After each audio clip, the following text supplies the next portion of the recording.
नमस्कार दोस्तों, मैं हूं बाबा प्रशांत और आप सुन रहे हैं बाबा टॉप हॉरर। आशा करता हूं आप सभी बढ़िया होंगे।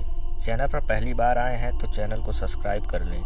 चलिए बढ़ते हैं आज की कहानी की ओर। हमारी आज की कहानी लखनऊ के 3 दोस्तों की है। उनके साथ क्या हुआ आइए इस कहानी में जानते हैं। लखनऊ विश्वविद्यालय के लाल बहादुर शास्त्री हॉस्टल में पढ़ने वाले 3 दोस्त, जिनका नाम सोनू, विशाल, रोहित था, उनके बीच एक शर्त लगी। देखते हैं किसमें कितनी हिम्मत है जो इस कब्रिस्तान के अंदर एक रात बिता सके, क्योंकि यह ऐसा कब्रिस्तान था जिसमें 1897 में मारे गए अंग्रेजों को दफनाया गया था। और उन दोस्तों में से विशाल ने हिम्मत दिखाई और शर्त मान ली। अगले दिन तीनों दोस्त विश्वविद्यालय से निकले और नवादा कॉलेज और पक्का पुल के रास्ते होते हुए कब्रिस्तान पहुंच गए। करीब रात के 1 बज चुके थे। सन्नाटा छाया हुआ था और सड़क पर भी 1-2 गाड़ियां नजर आ रही थी। तीनों दोस्त कब्रिस्तान पहुंच गए। कब्रिस्तान के चारों ओर ईंट गिरी हुई थी, कोई भी आसानी से अंदर जा सकता था। अब रात के करीब 1 बज चुके थे। सोनू ने कहा, ठीक है विशाल, कल मिलते हैं, अगर तुम जिंदा रहे तो। विशाल ने कहा, अरे जिंदा क्यों नहीं रहूंगा, मुझे भूत से डर नहीं लगता, और जब डर नहीं लगता तो फिर डर किस बात का। इतना कहकर विशाल जोर जोर से हंसने लगा। सोनू और विशाल आपस में बात कर रहे थे, पर रोहित आसपास की कब्रों को बड़े गौर से देख रहा था और कब्रों के ऊपर लिखे नाम को बारी बारी से पढ़ते हुए बड़बड़ा रहा। सोनू ने कहा, रोहित तू कब्र को इस तरह से क्यों देख रहा है? यहाँ सारी मर्दों की लाश है, किसी लड़की की नहीं। विशाल इसका बस चले तो लड़की को कब्र से निकाल कर बोले, आप बहुत सुंदर लग रही हो, आप मेरी गर्लफ्रेंड बनोगी? यह कहकर सोनू और विशाल जोर जोर से हंसने लगे। वो हंसी पूरे कब्रिस्तान में गूंज रही थी।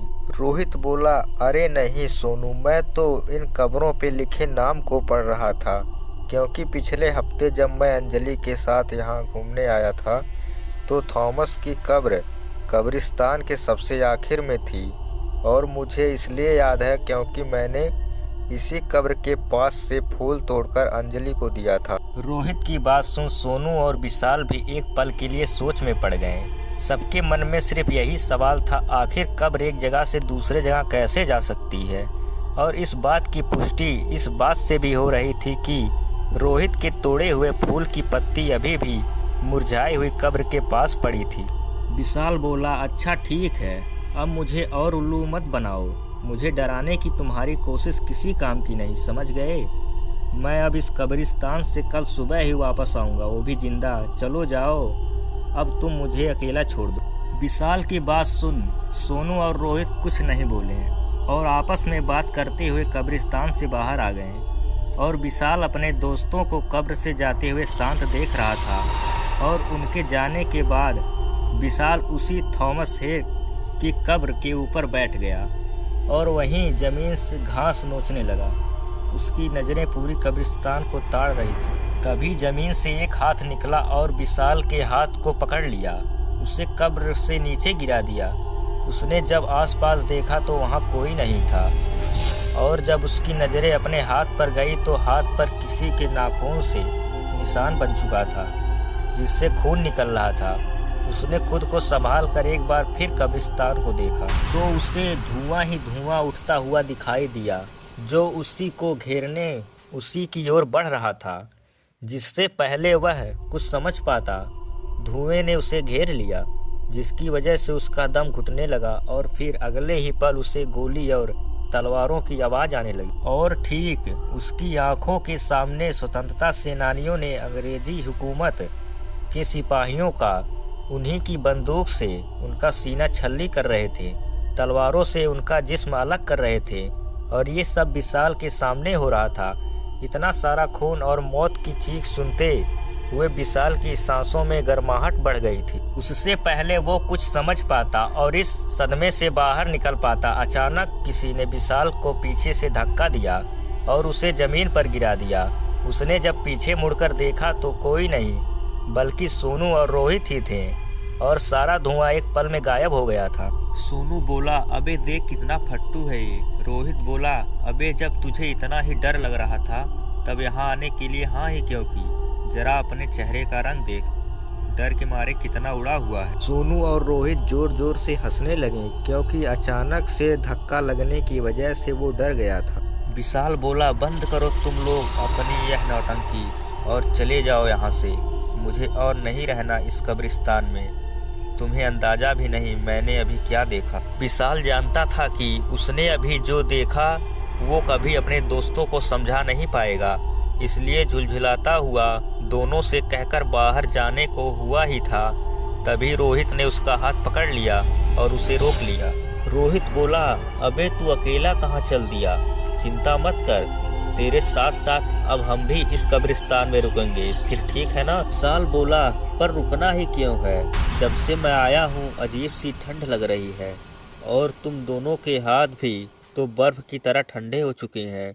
मैं कहता हूँ चलो। विशाल रोहित से हाथ छुड़ाकर कब्रिस्तान की बाहर की ओर चला ही था, अचानक ही सोनू ने उसके गले में रस्सी डालकर उसे वापस कब्रिस्तान में घसीटने लगा। विशाल बोला, सोनू ये तुम क्या कर रहे हो? मैं विशाल हूँ तुम्हारा दोस्त, तुम मेरे साथ ये क्या कर रहे हो? विशाल चीख चीख के सोनू से कहे जा रहा था, पर सोनू ने उसकी एक नहीं सुनी और घसीटता हुआ एक पेड़ के पास ले आया। फिर रस्सी को पेड़ की डाल में फेंक कर दूसरी तरफ से खींचने लगा। विशाल को फांसी पर चढ़ाने लगा। विशाल बोला, सोनू ये तू क्या कर रहा है? रोहित तू सोनू को रोकता क्यों नहीं? तुम दोनों मेरे साथ क्या कर रहे हो? विशाल के इतने चीखने पर भी उन्होंने उसकी एक नहीं सुनी और देखते ही देखते विशाल फांसी की वजह से छटपटाने लगा। इतने में ही उन दोनों में से एक बोला, अब जब तू मर ही रहा है तो सुनता जा, हम वो नहीं है जो तू समझ रहा है। मैं हूँ सेनापति थॉमस हेक और ये मेरा सिपाही है। तुम भारतीय हमेशा अंग्रेजों के गुलाम थे और रहोगे। इतना कहते ही उन दोनों का शरीर धीरे धीरे अंग्रेजी हुकूमत के सिपाहियों की पोशाक में बदलता गया, जिनकी आंखों के सामने विशाल फांसी पर लटका हुआ तड़प रहा था। विशाल के इतना तड़पने के बाद भी उन सिपाहियों को चैन नहीं आया। उन्होंने अपने हाथ में पकड़ी बंदूक और तलवार से विशाल के शरीर को छलनी करना शुरू कर दिया, जिसके कारण विशाल की मौके पर ही मौत हो गई। अगली सुबह जब उसके दोस्त उसे लेने कब्रिस्तान गए, तब कब्रिस्तान के बाहर पुलिस और मीडिया की भीड़ लगी हुई थी, जिन्हें देखकर दोनों की सांसें तेज हो गई। रोहित ने जब भीड़ के बीच जाकर देखा तो कब्रिस्तान के एक कोने में पेड़ पर झूलती हुई विशाल की लाश लटक रही थी, जिसे देख दोनों चीखने लगे। इंस्पेक्टर को भी उनकी चीख से समझ आ गया कि ये दोनों लाश को जानने वाले हैं, इसलिए दोनों को लाश पहचानने के लिए अंदर बुलाया गया। सोनू और रोहित ने जब विशाल की लाश देखी तो उनकी भी रूह कांप गई। गला जोर से दबाने की वजह से विशाल की आंख की पुतलियां बाहर आ गई थीं। आंख की जगह दो काले धब्बे दिखाई दे रहे थे और नीचे जमीन पर खून ही खून बिखरा हुआ था।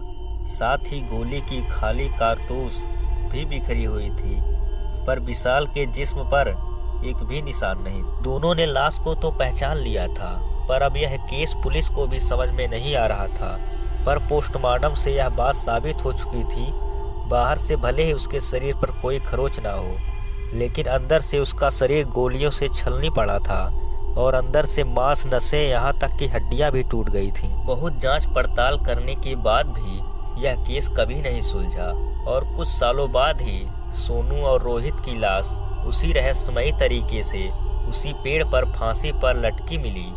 पोस्टमार्टम रिपोर्ट में भी यही लिखा था जो विशाल की रिपोर्ट में लिखा था। शरीर पर एक भी कट के निशान नहीं थे, पर अंदर से जिस्म गोलियों से छलनी पड़ा था और तलवारों से हड्डियां कटी हुई थी।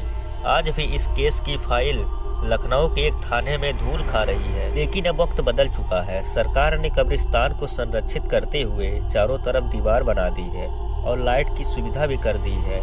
लाइट होने के बावजूद भी लोग उस कब्रिस्तान में जाने से डरते हैं। इसी के साथ हमारी आज की कहानी समाप्त होती है। आशा करता हूँ आप सभी को ये कहानी पसंद आई होगी। फिर मिलते हैं किसी ऐसी ही खौफनाक कहानी में। तब तक के लिए जय मां विंध्यवासिनी।